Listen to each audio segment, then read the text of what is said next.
મયુરી, એક પુસ્તક પ્રેમી તરીકે તમે માનવ જીવનમાં પુસ્તકોનું મહત્વ કેટલું સમજો છો? હું મારી વાત કરું ને તો હું અને પુસ્તક એટલે એક સિક્કાની બે બાજુ. પુસ્તક એટલે મારી પોતાની સપનાની દુનિયા. અને જ્યારે હું નાની હતી ને તો I always choose books over toys.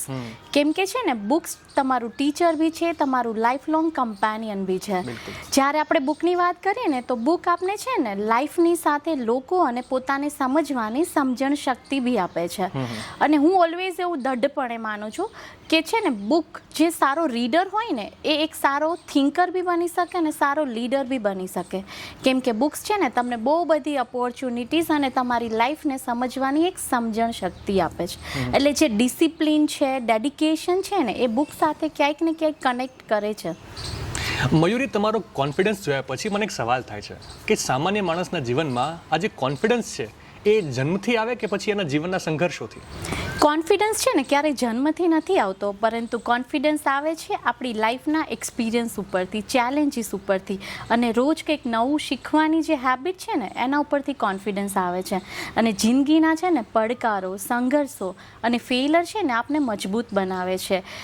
Confidence is not about never failing but it's about rising after every fail. So મારી જિંદગીના છે ને બધા સંઘર્ષોએ મને મજબૂત અને કોન્ફિડન્ટ બનાવી છે. તમારા જીવનમાં એવો કયો ટર્નિંગ પોઈન્ટ હતો કે જ્યાંથી ધ પાવર ઓફ હર માઇન્ડનો જન્મ થયો? એઝ અ એજ્યુકેશનલ લીડર મેં મારી આ 12 વર્ષની એજ્યુકેશનલ જર્નીમાં છે ને ઘણી સ્ત્રીઓને અને દીકરીઓને જોઈ છે કે જે છે ને પોતાનામાં ફૂલ પોટેન્શિયલ હોવા છતાં પોતાના પર જ સેલ્ફ ડાઉટ્સ કરતા હોય છે. એમને ખબર છે કે હું આ કરી શકીશ, પરંતુ એમણે પોતાની જ લિમિટેશન્સ ક્રિએટ કરેલી હોય છે. એટલે ક્યારેક આપણે એવું વિચારીએ ને તો અવરોધો બહાર નથી, બહારની દુનિયાના અવરોધો છે એટલા, પરંતુ આપણે પોતે જ પોતાના માઇન્ડ પર એટલી લિમિટેશન્સ બનાવેલી છે ને એ સૌથી મોટા અવરોધો છે. એટલે ત્યારે જ મારી book the power of her માઇન્ડનો ટર્નિંગ પોઈન્ટ આવ્યો. મારી book the power of her mind એ જ સ્ત્રીઓ માટે છે to realise them that every girl have their greatest strength in their own confidence on their mindsets, and if they want now they can achieve bigger and they can achieve their dream as well. તમે તમારા પુસ્તકમાં સમાજ અને શિક્ષણ વચ્ચેના એક અતૂટ સંબંધને કઈ રીતે રજૂ કર્યો છે? મેં મારી બુકમાં બી મેન્શન કર્યું છે કે education is not only limited to classrooms or examination but exams અને ક્લાસરૂમ્સની બહાર બી એનો બહુ એક મોટો મિનિંગ છે. કેમ કે છે ને પહેલાં કહેવત હતી કે ભણ્યા પણ ગણ્યા નહીં ને તો કશું જ કામનું નહીં. એવી રીતના છે ને એજ્યુકેશન બી ભણતર હશે પરંતુ ગણતર નહીં હોય ને તો એનો કંઈ મિનિંગ નથી. એટલે બાળકને ક્લાસરૂમ્સની સાથે આપણે વેલ્યુઝ, ડિસિપ્લિન અને કલ્ચર બી શીખવવું એટલું જ ઇમ્પોર્ટન્ટ છે. એટલે એક સારું શિક્ષણ આપશું ને તો એ બાળક સારું સિટીઝન તો બનવાનું જ છે અને આપણા માટે ફ્યુચર જનરેશન માટે એ બહુ જ સારું છે.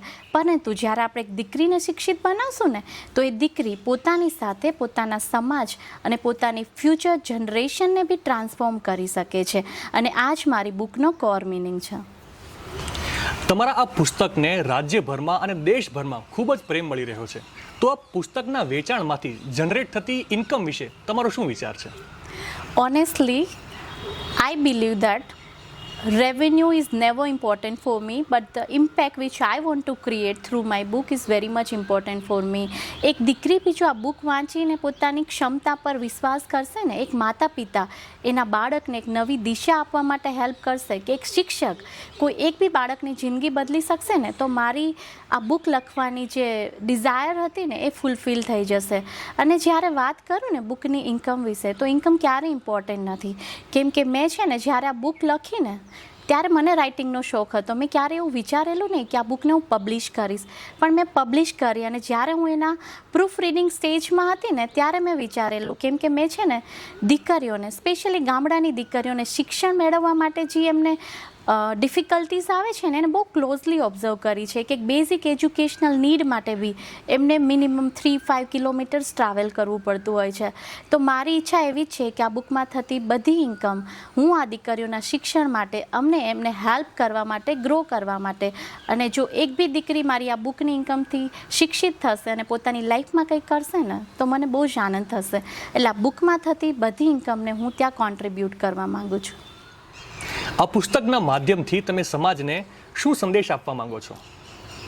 હું એ જ મેસેજ આપવા માંગીશ કે women's greatest power is never in her circumstances but it's in her mindset. If she wish she can transform her whole life.